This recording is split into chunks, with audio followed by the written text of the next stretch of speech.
ഇനി ആരോഗ്യമുള്ള പല്ലുകൾക്കായി doctor ദിനക്സ് family dental clinic തന്നെ ചൂസ് ചെയ്യും.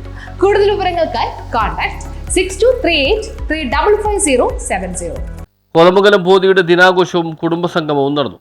ബോധി കലാസാംസ്കാരിക സംഘടന ബോധി ദിനാഘോഷവും കുടുംബസംഗമവും സംഘടിപ്പിച്ചു. Mar Basil higher secondary school multimedia ഹാളിൽ വെച്ച് നടന്ന ദിനാഘോഷം ആന്റണി ജോൺ MLA ഉദ്ഘാടനം ചെയ്തു.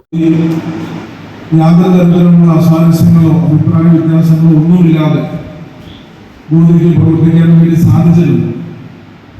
അത് തീർച്ചയായിട്ടും ഞാൻ മനസ്സിലാക്കുന്നത് ഇതിൻ്റെ ഒരു ജനാധിപത്യ സ്വഭാവം തന്നെയാണ്. നേരത്തെ ഒരു സാർ സൂചിപ്പിച്ചു, മികച്ച ജനാധിപത്യപരമായി തന്നെ ഉള്ളു തുറന്ന ചർച്ചകൾ, അഭിപ്രായങ്ങൾ, അതിനെല്ലാം മുഖവിലേക്ക് എടുത്തുകൊണ്ട് തന്നെ ബോധിയുടെ ഓരോ പരിപാടികളും ഓരോ ക്യാമ്പയിനുകളും വളരെ കൃത്യമായി ആസൂത്രണം ചെയ്തുകൊണ്ട് ഇന്ന് കേരളത്തിൽ തന്നെ സാംസ്കാരിക രംഗത്ത് ബോധി പ്രസിഡന്റ് ജോർജ് മാത്യു അധ്യക്ഷത വഹിച്ചു. Secretary Sonukumar T, vice president Raveendran Nair, treasurer PC Skaria, Mar Basil school HM Bindu Varghese, programme committee convener Shijo George എന്നിവർ സംസാരിച്ചു. ബോധി കുടുംബാംഗങ്ങളുടെ വിവിധ കലാപരിപാടികൾ, സ്നേഹവിരുന്ന്, ബോധി ഓൺലൈൻ കലാവേദിയിലെ കലാകാരന്മാർ അവതരിപ്പിച്ച വിവിധ കലാപരിപാടികൾ എന്നിവ ഉൾപ്പെടെ ദിനാഘോഷത്തിന്റെ ഭാഗമായി അരങ്ങേറി. News bureau, Kothamangalam.